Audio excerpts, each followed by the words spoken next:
Uh-huh. Yes. Here we are in the blackness of space, in the great void, broadcasting from the Tarot Lumination space station to all of you everywhere else on planet Earth. Welcome.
All right, all right, all right.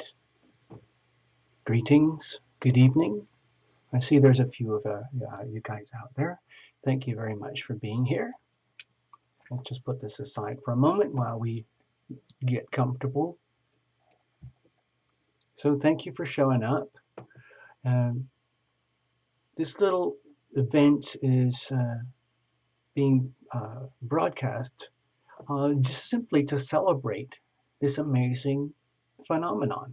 Okay, today is the 2nd of July over in the United States, 2019. This is actually quite a historical eclipse, and it is a new moon solar eclipse. And I was just trying to explain on one of the Tarot Lumination ASTRODOODLES just now how and why the eclipses work and why they are so important and why they are such an amazing astrological phenomenon. Because just think of all the statistical alignments that have to happen for an eclipse to occur. I'll just show you again very briefly. Okay, you get it. It's a new moon solar eclipse. Solar eclipse because it's the sun that's getting eclipsed. Okay, solar equals sun.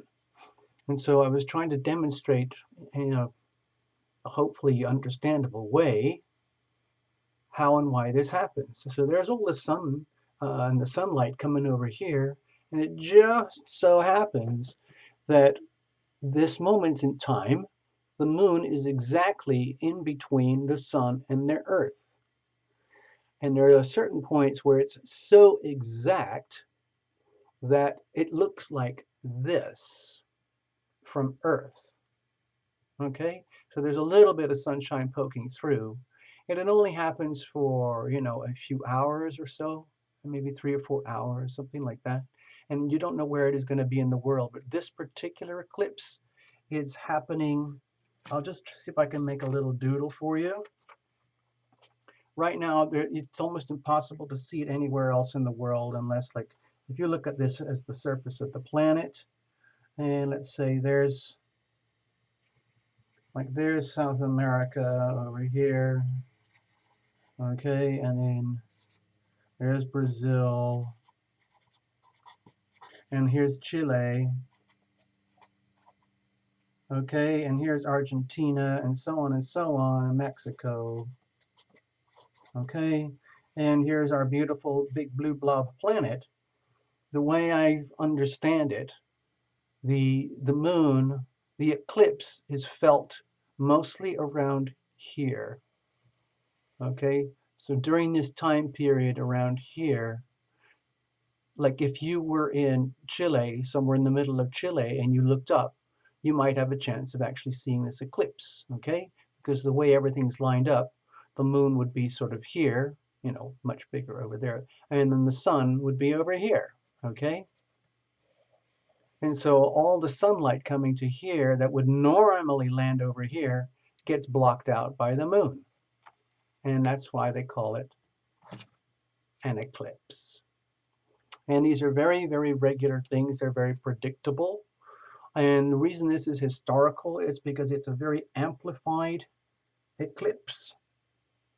And it is a precursor to the big eclipses around early January 2020, which I believe are historical in terms of about a 250-year cycle. It's a very big deal, and I wrote a book sort of around it, and you could maybe think of it as 1776 revisited, okay?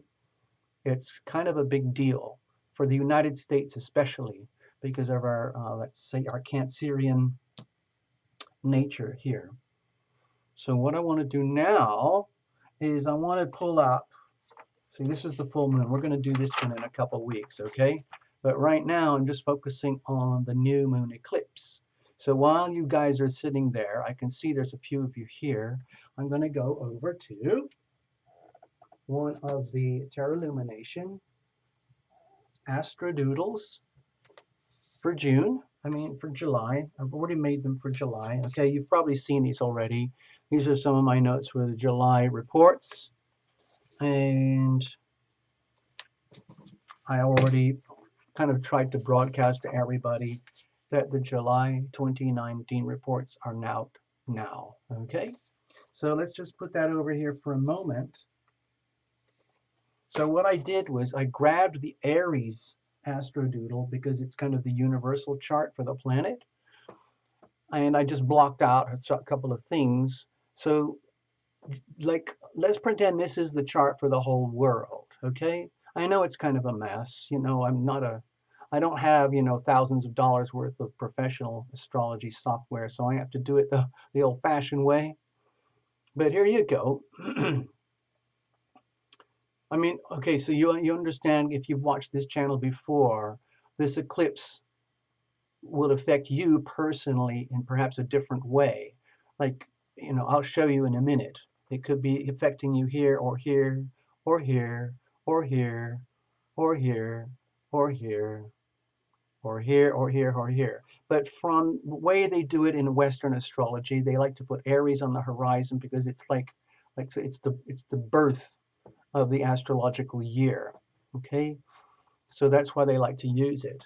Let me just uncover these bits for a moment. Let me show you. So it is actually the Aries July 2019 report, and I'm just hijacking it for the purposes of this a little show. And I'm blocking it out, the Aries, so you don't dwell on the Aries sound too much. And let me just put this over here. For my purposes, from my, you know, from my perspective, the reason it's such a historical eclipse is because it doesn't often happen like this, where we have like the eclipse, which is typically just involves the sun and the moon. Like right now, here we are today, okay? And the sun and moon are aligned right here, right now, give or take a few hours, you know, give or take a day or so, but really it's kind of precise. And we also have Venus very close by and Mars close by. Mercury's over there, and we have the North Node right here. I mean, the nodes are, you know, very much to do with the lunar transits anyway, and that's how they calculate the nodes. But it's just such a tight alignment that we have all this. It's almost like a stellium effect over here on the Cancerian energy, and then over here, 2 weeks from now, we're going to have more or less, it's not a stellium, but when we have Pluto, Saturn, and the moon all combined right here, that's a massive opposition. Now, this massive opposition over here from Pluto and Saturn is happening right now. So this is, technically speaking, a very highly stressed alignment. It's very beautiful, but it's also very powerful and kind of scary and weird. And that's kind of why I went on and on and on about it in the July reports for every single sign. And in 6 months from now, we're going to have something similar to this, but they're going to be flipped upside down, okay? When we head into the Capricorn season. So, and that'll be the big one of the big ones, okay? So right now, I'm designating this as quite a historical eclipse. It's not really necessarily just because it's the Capricorn Cancer thing. It's more, from my perspective, because it's such a strong one, because the planet's here and the planet's there. And so this energy is like dominating everything right now in everybody's chart. And so I will do a very, very short demo for you for Capricorns. It looks like this. See the big red squiggle? It's really serious for Capricorns, by the way. For Libras, of course, it looks like this. I'll just keep going. I'll do it quickly. I'm not going to interpret all this stuff. That's what it looks like for Virgos. Okay. This is what it looks like for Geminis. Okay. And Pisces. Okay, do you see the common denominator for everybody? It's the big red squiggle down the middle. And that's for you, Sagittarius. And this one's for lovely Aquarius. Okay, you get your own squiggle as well. And over here, this one's for Scorpios. Scorpios get kind of sweet. Oh, this is actually really sweet for Scorpios. And Taurus, in their own way, this is really kind of sweet for Taurus. So in some ways, like Scorpio and Taurus is kind of like lucked out. Okay, and that's for the Leos. And over here, the Cancerians who get really slammed, and that's it. So let's leave it like that for now. If we have to, we'll come back to this later, but I just want to check in with you guys. So please let me know how are you all doing, and then we will get on with some things. I'll just put it like this. I'll just leave it like that for now. No, you know what? I'm going to leave it. Where's the board with the actual description? All right. Okay, so this is what we have right now. I'm just going to let that sit there for a moment. I want to check in with you guys. Gosh, you're all so quiet. No, normally when you guys arrive at these shows, you just dive in and it just becomes like hanging out in a very busy coffee shop and everybody's so I hope I didn't send you to sleep. I hope this is informative and useful for you. Let's check in. I want to see how you guys are doing. So give me a second here. I need to just chill a little bit.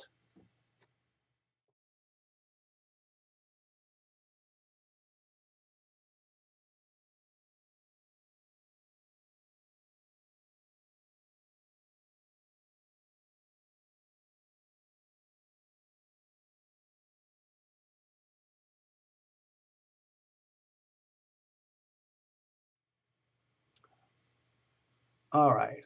So I got to do a couple of adjustments. I got to do some adjustments on the sound.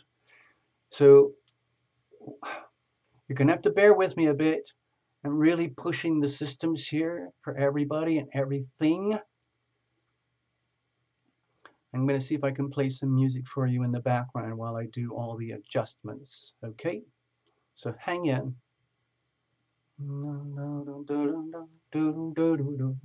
I'm not going to hum or sing for you. I'm going to actually play some bits and pieces of music. I hope you don't mind. And then give me a few moments while I basically, oops, excuse me, ha ha ha. Thank you for your patience, everybody. Yeah, it really helps. You know. So I'm just going to leave it like this for a moment while I fiddle around with things.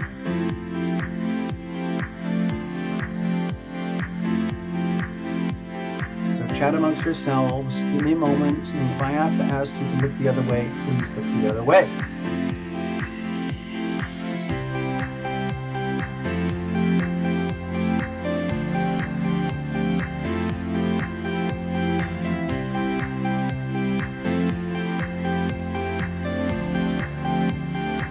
Hang in, be patient. Thank you.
I got it, I think.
Hey,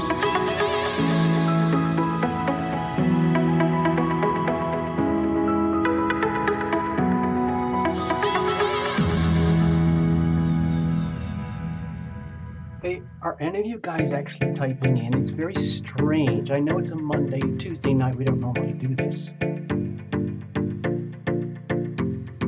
Oh no. Oh no.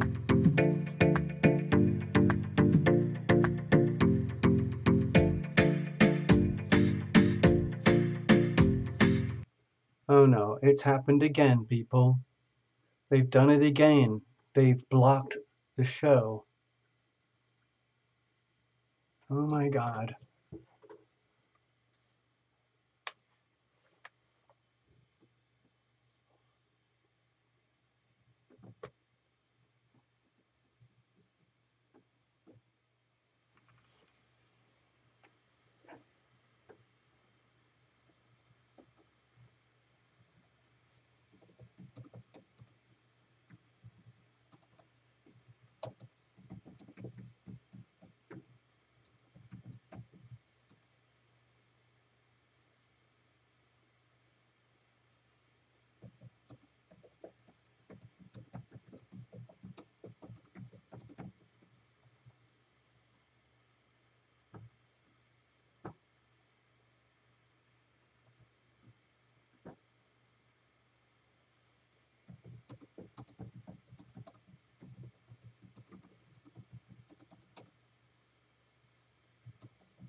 So there we are.